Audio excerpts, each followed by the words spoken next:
I'd like to introduce our final witness here this morning, Richard Eiswerth. And he, he's the president and CEO and general manager of Cincinnati Public Radio, Inc., the entity holding licenses for both 90.9 WGUC and 91.7 WVXU, which serve the greater Cincinnati area. As president, CEO, and general manager, Mr. Eiswerth is responsible for leading the station's 41 employees in all aspects of programming, engineering, development, corporate sales, and marketing. Some of his successes while at Cincinnati Public Radio include increasing WGUC's membership by almost 50% and its corporate sponsorship by 20%, and successfully negotiating the purchase in 2005 and subsequent increase in membership of WVXU. Prior to joining Cincinnati Public Radio, Mr. Eiswerth held positions with WMNF-FM in Tampa, Florida, Corporation for Public Broadcasting, National Public Radio, and WCNY-TV and FM in New York. We welcome you here, Mr. Eiswerth, and we certainly do appreciate your input on this very important issue. Thank you. Thank you, sir. Madam Chair, Ranking Republican Member Shabbat, and members of the Small Business Committee. WGUC, Cincinnati's classical public radio, was founded in 1960 by a group of citizens who saw the need for a radio station devoted to cultural and public affairs programming to the region. WGUC's live signal can be heard over the internet at WGUC.org. Cincinnati Public Radio broadcasts and webcasts every concert of the Cincinnati Symphony Orchestra, the Cincinnati Opera, and the May Festival, which is the oldest choral festival in the U.S.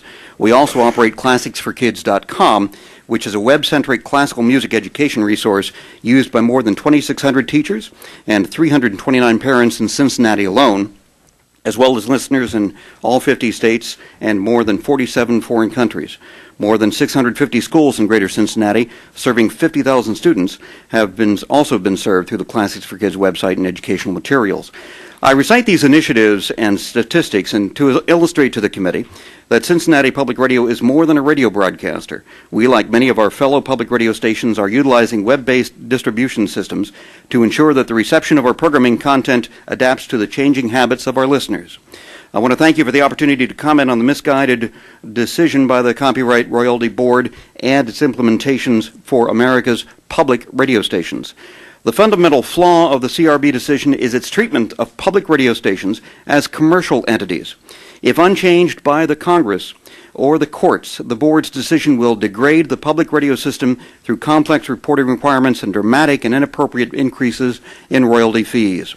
Application of commercial rates and complex calculations to compute those rates will drain scarce financial resources and distract stations from their public service missions. The more Americans who listen to our station's music web streams, the more we owe in royalties. In other words, as we seek to fulfill our congressional mission of reaching the broadest possible audience, we're financially punished. The rate structure in the CRB decision imposes additional fees for listeners or songs in excess of an arbitrary number. This concept is nearly identical to the CRB's treatment of commercial webcasters. When faced with the double demands of increased costs and complex rate calculations and record keeping, many stations will no doubt be forced to place artificial limits on their webcast visitors.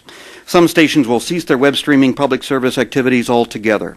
Forcing a cap on usage by public radio webcasters is antithetical to the very purpose of public radio. There's no cap on public radio listening. Why should there be one on Internet listening? And the comparison by the CRB of public radio music webcasts with commercial entities is similar to comparing the public library with Barnes & Noble. Placing limits on public webcasters' music offerings or online users makes about as much sense as placing limits on the number of books a public library may have, or the number of visitors who have access to those books, or the number of books that may be read by that library patron. The variable nature of the CRB's proposed fee arrangement, which requires complicated listening calculations of public radio stations to track how many people are listening to specific music tracks at specific times, prevents significant problems. Royalty fees for public radio stations have been paid traditionally by the Corporation for Public Broadcasting through funds appropriated annually by Congress.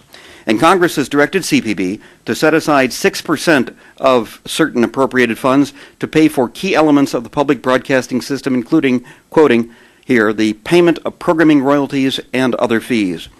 But out of this same pool of money, Congress has directed CPB also to pay for capital costs of telecommunications satellites, interconnection facilities, grants for programs in languages other than English, training for public broadcast employees, and other projects that enhance public broadcasting.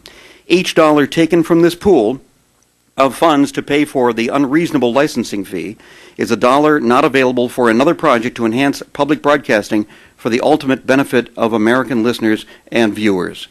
Madam Chair, unless corrected by Congress, this decision will have profoundly negative effects for the future of public radio music webcasting. We need you and your colleagues to support and pass Congressman Inslee and Manzullo's legislation, H.R. 2060, the Internet Radio Equality Act. This legislation deals appropriately with royalties for sound recordings by recognizing the public service mission of public radio. It offers all parties the necessary long-term solutions that are now essential because of the CRB decision. It brings the royalty proceedings for determining sound recording fees in line with the proceedings used to determine royalties for musical works. And with the July 15th deadline for payment of new royalties looming, there is growing urgency that Congress take action to address this situation immediately. Madam Chair and Congressman Chabot, we in Public Radio take seriously and fully embrace the obligations of the Public Broadcasting Act's charge that we reach the broadest possible audience. We're committed to a course of action that upholds the high standards for public broadcasting envisioned by the Congress and practiced by public radio stations for the past 4 decades. We ask that you recognize our unique status and dedication to public service and assist us in our pursuit of these important civic responsibilities by acting promptly on H.R. 2060. Thank you.